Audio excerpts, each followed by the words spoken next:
Hello everybody, my name is Sanch and I'm here today to discuss the monitor service of the SATP Hermes package from the Hyperledger Cacti project. Our monitor service is based on the hotel LGTM Docker image. This image contains an OpenTelemetry collector, Prometheus for capturing metrics, Tempo for capturing traces, and Loki for capturing logs. Grafana is then used to serve as the UI between our system and the client.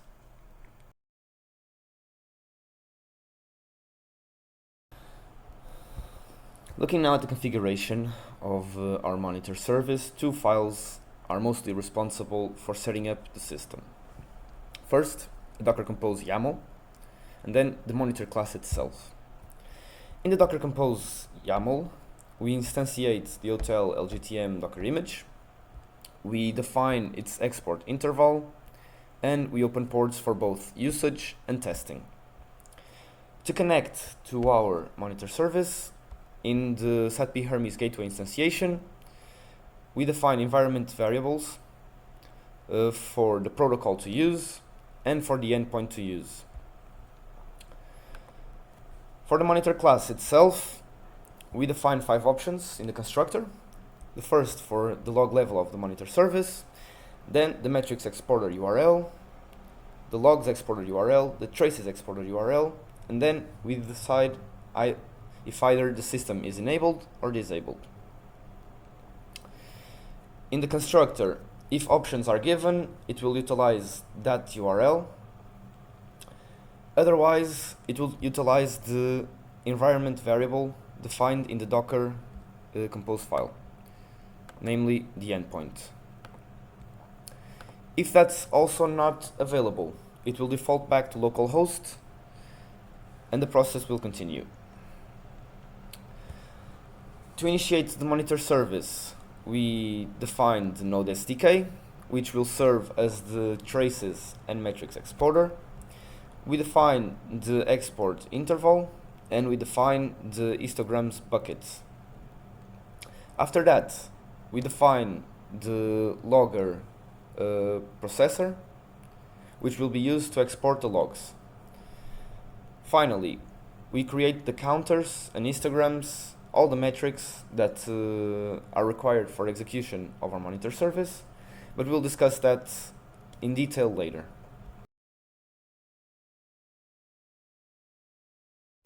Within the scope of the SATP Hermes package, we defined 13 metrics to assess the well execution of the gateway and the systems around it. Out of these 13, 5 were counters. Counters can only be increased. Then we define an up-down counter for ongoing transactions, which can be both increased and decreased. Then we define histograms for the duration and the gas used of both transactions and operations. And finally, we define gauges, which are instant looks into the current value of a variable for the number of supported assets, connected DLTs, and gateways.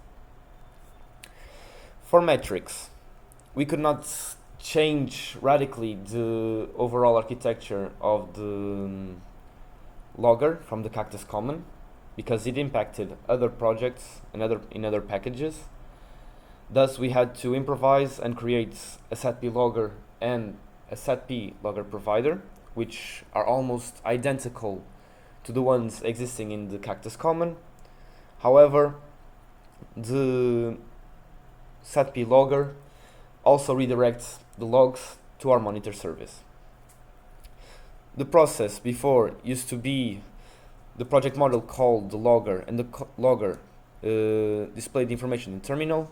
However, after our changes, the project calls the SATP logger, which calls the Cactus Common logger, which shows in the terminal. But at the same time, it also redirects the logs to the monitor service. Finally, for traces, the architecture is pretty simple. When a function is called, we call start span from the monitor service, which creates a span, sets the span active, and then we execute the function's code using the context created by the span. Then, after the function is done, we end the span. In case the function records an error, we record the error in the span and we end our process. As mentioned before, the init method of the monitor service class is where we define the metrics that will be used throughout the project. To create a counter, we call the function createCounter, and we give a metrics name, a description, and a type. We can decide whether it's a counter or an up-down counter. Similar is the histogram, where we have to give a metrics name, a description, and a unit. To then update the counters, we call updateCounter. We give the metrics name, the amount that we want to change, and we provide attributes. These attributes are crucial to give context into which entities are responsible for the increases or decreases of counters or the values in histograms. For an histogram, for example, we call record histogram. In here, we give once again the metrics name, the value to be recorded, and we provide attributes to assess once again which component is calling the record histogram. For tracing, the implementation is pretty simple. If you want to implement new traces throughout the code, you call start span from the monitor service, as we mentioned in the previous figure. Then we call return context with. We give the context created by the start span, and we put all the function inside a try. By doing this, in case any error is captured, we can see that it will come to a catch where we will set the status of the span as error, and we record the exception, throwing the error once again, so it's propagated throughout each of the functions. Finally, when the function is done, we call span.end to put an end to the trace.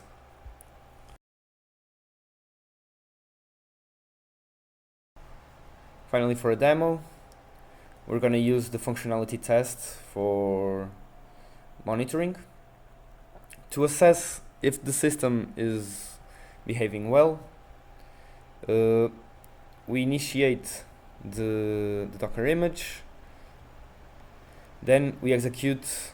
Right now we have 15 transactions of 100 tokens each, with a minted amount in the sender address of 1000. To see the system work, we comment the stop Docker compose service, so the system does not stop after the test. And then we run one of the tests. In this case, I'm going to run all 4 because they're all pretty quick. As you can see, our test is done.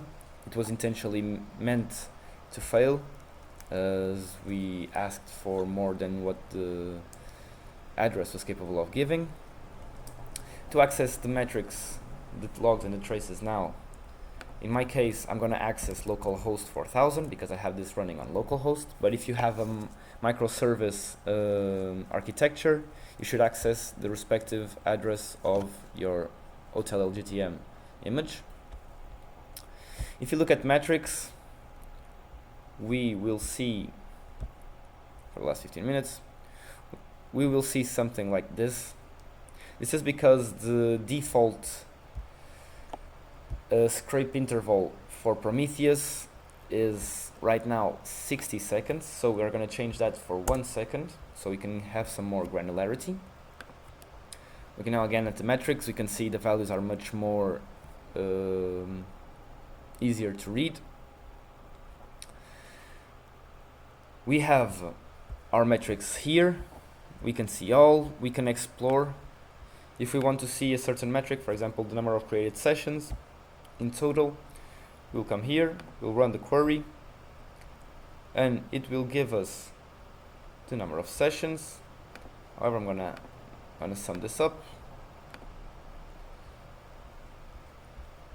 Sometimes you need to sum a variable up to see the value itself. For example, number of failed transactions was not appearing as 1 in our metrics because it was sum by rate, and that's the value 1.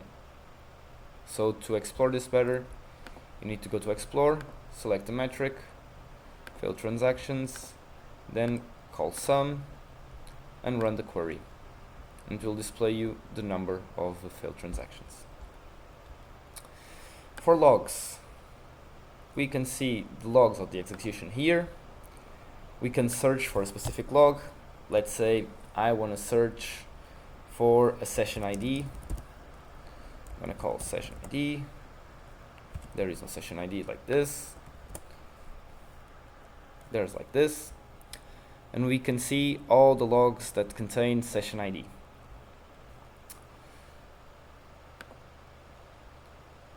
By clicking the logs, we can see some information. We can see the trace ID that generated this log.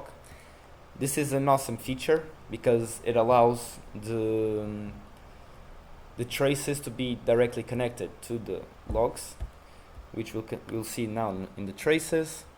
You can see that we have 15 traces. One of them made an error. Let's look for that. Let's click here, see which trace create an error. We click it, we can see the error. It was in the function transfer. It was in the lock assertion request while calling lock, while locking a Bezu leaf assets. Then we can access the logs for that specific function. For example, by clicking here, we can see what happened.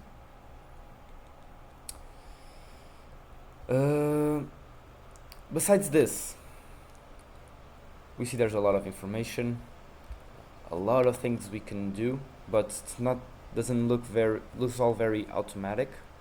So we can create dashboards to assess the information that we really desire. For example, if I want to create a new dashboard, I'll add visualization. I'm going to say I want to use Prometheus because I want a metric. Then let's say I want to see the number of successful transactions. Successful transactions total. As we saw before, it's going to appear something like this, which is pretty weird. So we're going to do an aggregation. We're going to sum it up. And now we have the number of transactions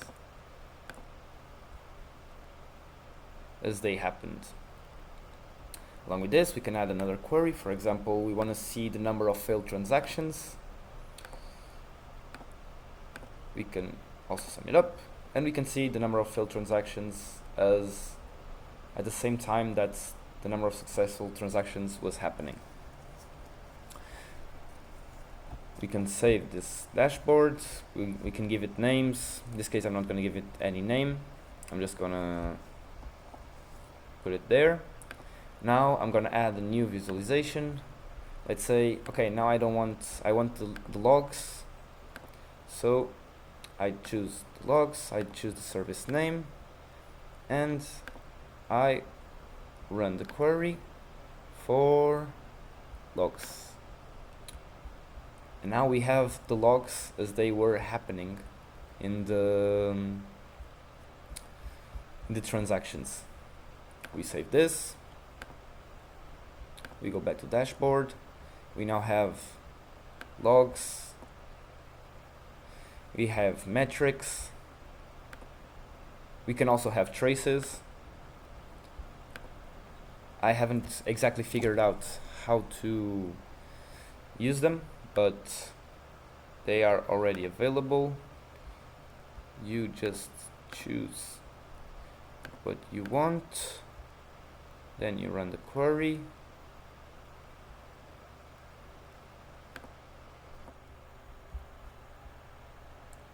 Okay, now I found it. I was having some issues understanding which of the visualization types it was. I was looking for traces, but actually it was state timeline.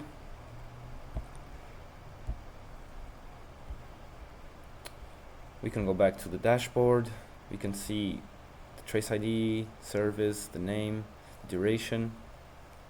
And with this, we can do our custom dashboards, making it easy to access the information we actually want. With this, we reach the end of this video. I hope you have understood everything about the monitor service itself. In case you have any questions, don't hesitate. Create a new issue on GitHub and tag us or tag me.